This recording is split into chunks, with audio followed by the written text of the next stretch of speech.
श्री कपिल खन्ना जी, संत ईश्वर foundation trustee Surendra Mohan ji निवेदन करती हूँ।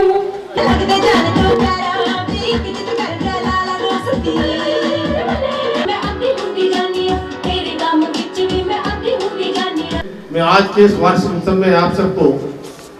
बहुत बहुत बधाई और शुभकामनाएं देता हूँ। मैं सबसे पहले धन्यवाद देना चाहता हूँ आदरणीय कपिल खन्ना जी को, जिन्होंने मुझे इस कार्यक्रम में आने का सौभाग्य दिया है। तो निश्चित भगवान भी मदद करता है और मैं आपके बीच में आ गया।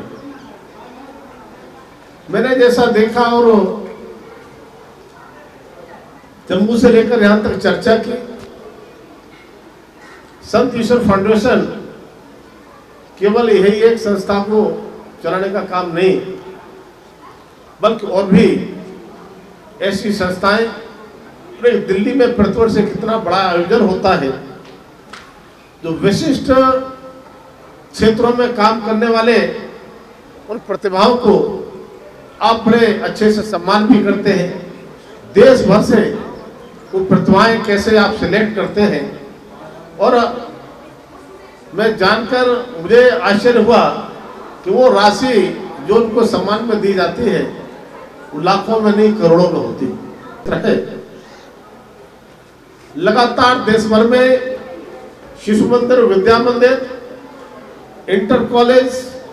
या उससे ऊपर की शिक्षा, केवल पुरानी शिक्षा ही नहीं, जिस तरह से यहाँ पर आधुनिक शिक्षा ले रहे हैं, इसी प्रकार से विद्या भारती द्वारा ऐसे विद्यालय संचालित किए जाते हैं जहाँ पर प्रवेश के लिए बड़ी कठिन परीक्षाओं से पार करना पड़ता है। और कई बार हम जैसे लोगों के पास भी सिफारिश आती है कि हमारे बच्चे का प्रवेश विद्या भारती को उस स्कूल में हो जाए, लेकिन विद्या भारती और संत ईश्वर फाउंडेशन मिलकर इस क्षेत्र में शिक्षा के लिए जो अलग जगाने का काम कर रहे हैं। देखिए, जब से माननीय प्रधानमंत्री मोदी जी इस देश के प्रधानमंत्री बने हैं, तो जम्मू कश्मीर का तो नक्शा बदल गया। जहाँ पर जिन हाथों में कभी पत्थर होते थे, आज वो विकास में अपनी भूमिका निभा रहे हैं। उनके हाथों में कलम है, उनके हाथों में कंप्यूटर है, और जब यहाँ पर कोई कार्यक्रम होते हैं, दिखाई पड़ता है कि डल झील में भी तिरंगा लहराते हैं, तब मैं कहूँगा कि देश के विकास के साथ जम्मू कश्मीर लगातार जुड़ रहा है। और आज वंदे भारत ट्रेन की सौगात जो जम्मू कश्मीर को मिली है, मैं पूरे जम्मू कश्मीर वासियों को बहुत बहुत बधाई शुभकामनाएं देता हूं। आदरणीय मोदी जी और आदरणीय रेल मंत्री के नेतृत्व में जिस तरह से रेल का विस्तार किया गया है, रेल के रेलवे स्टेशनों के लिए अमृत भारत रेलवे स्टेशन योजना में इलेक्ट्रिफिकेशन 100% किया गया है, स्वच्छता का जिस तरह से काम हो रहा है, तब मैं कहूँगा रेलवे से लेकर के सभी क्षेत्रों में